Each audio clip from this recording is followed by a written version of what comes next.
Home ബേക്കറായ ഭാര്യയുടെ cake ബിസിനസ്സിനെ promote ചെയ്യാൻ വേണ്ടിയിട്ട് മോട്ടിവേഷൻ ക്ലാസ്സുമായിട്ട് ഇറങ്ങിയ ഒരാളെ കുറിച്ച് കേട്ടിട്ടുണ്ടോ?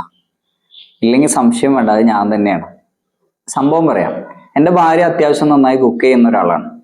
എന്ന് മാത്രമല്ല, കുക്കിങ്ങിൽ നല്ല പാഷനേറ്റുമാണ്. കൊറോണ കാലഘട്ടത്തിൽ രണ്ട് കാര്യങ്ങളാണ് വീട്ടമ്മമാരുടെ ഉള്ളിൽ ട്രെൻഡായിട്ടുണ്ടായിരുന്നത്. ഒന്ന് കേക്ക് ഉണ്ടാക്കലും, രണ്ട് ചെടി വളർത്തലും. ഈ രണ്ട് വിഷയം കൊണ്ട് എൻ്റെ ഭാര്യ എൻ്റെ അടുത്ത് വന്നു. കേക്ക് ഉണ്ടാക്കുന്ന കാര്യം പറഞ്ഞപ്പോൾ ഇരു കൈ നീട്ടി ഞാനത് സ്വീകരിച്ചു. എല്ലാവിധ സപ്പോർട്ടും കൊടുത്തു. അതിനുവേണ്ടി ആവശ്യത്തിനുള്ള ക്യാഷും കാര്യങ്ങളൊക്കെ കൊടുത്ത് അതിന് വേണ്ട മെറ്റീരിയൽസ് ഒക്കെ വാങ്ങി. അതേ സമയത്ത് ചെടിയുടെ കാര്യം പറഞ്ഞപ്പോൾ ഞാൻ പറഞ്ഞു വേണ്ടാന്ന്. പക്ഷെ അത് ചെയ്തു. ഇന്ന് ഏകദേശം ഒരു 4 വർഷം കഴിയുമ്പോൾ ചെടിച്ചട്ടികളെല്ലാം കൂട്ടിയിട്ട് അടുത്ത സ്ക്രാപ്പിന്റെ ആൾ വരുമ്പോൾ കൊടുക്കാൻ പാകത്തിന് അട്ടിയിട്ട് വെച്ചിട്ടുണ്ട്. ഒരു ചെടി പോലും ഇവിടെ ഇല്ല. അതേ സമയത്ത് കേക്കിന്റെ കാര്യത്തിൽ അവൾ ഇന്നും ആ ബിസിനസ് ചെയ്ത് മുന്നോട്ട് പോയിക്കൊണ്ടിരിക്കുന്നുണ്ട്. അത്യാവശ്യം അവൾക്കുള്ള ഏണിങ്സും അവൾ ഉണ്ടാക്കുന്നുണ്ട്. ഇതുകൊണ്ട് പറഞ്ഞു വെക്കുന്ന പ്രധാനപ്പെട്ട ഒരു പോയിന്റ് ഉണ്ട്.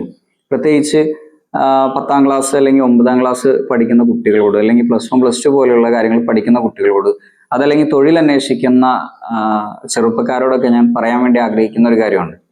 നമുക്ക് ഇഷ്ടപ്പെട്ട, നമ്മുടെ പാഷനേറ്റ് ആയിട്ടുള്ള മേഖല ഏതാണോ, അതേപോലെ തന്നെ നമുക്ക് സ്കില്ലുള്ള മേഖല ഏതാണോ, അത് കണ്ടെത്തി അത് പഠിക്കാൻ വേണ്ടിയിട്ടോ ആ മേഖലയിൽ തൊഴിൽ ചെയ്യാൻ വേണ്ടിയിട്ടോ നമ്മൾ വിചാരിക്കുക എന്നുള്ളതാണ്.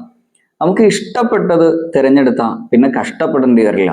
ഇഷ്ടപ്പെട്ടത് പഠിച്ചാൽ നമ്മൾ അതിൽ നിലനിൽക്കുകയും ചെയ്യും. അതേസമയം ഇഷ്ടപ്പെടാത്തൊരു കാര്യം ചെയ്യാൻ വേണ്ടിയിട്ട് ശ്രമിച്ചാൽ നമ്മളത് പാതി വഴിക്ക് അവസാനിപ്പിക്കും. നമുക്കത് വലിയ ഭാരമായിട്ട് മാറും എന്നുള്ളതാണ്. പിന്നെ ഇന്നലെ ഉണ്ടായിരുന്ന ഓർഡറിന് വേണ്ടിയിട്ട് അവൾ ചെയ്ത കുറച്ച് പുഡിങ്ങാണ്. നല്ല ടേസ്റ്റാണ്. ആലുവ പെരുമ്പാവൂര് കാലടി, അതേപോലെ പുക്കാട്ടുപടി, കാക്കനാട് ഭാഗത്തുള്ളവർക്ക് നല്ല കേക്ക് കഴിക്കണം എന്ന് ആഗ്രഹം ഉണ്ടെങ്കിൽ, അതേപോലെ നല്ല ടേസ്റ്റി ആയിട്ടുള്ള പുഡിങ് കഴിക്കണം എന്ന് ആഗ്രഹം ഉണ്ടെങ്കിൽ മറക്കണ്ട, നമ്പറും ഡീറ്റെയിൽസും ഞാൻ അവിടെ കൊടുക്കുന്നുണ്ട്. ഈ നമ്പറിൽ കോൺടാക്ട് ചെയ്യാം, ഓർഡർ ചെയ്യാം.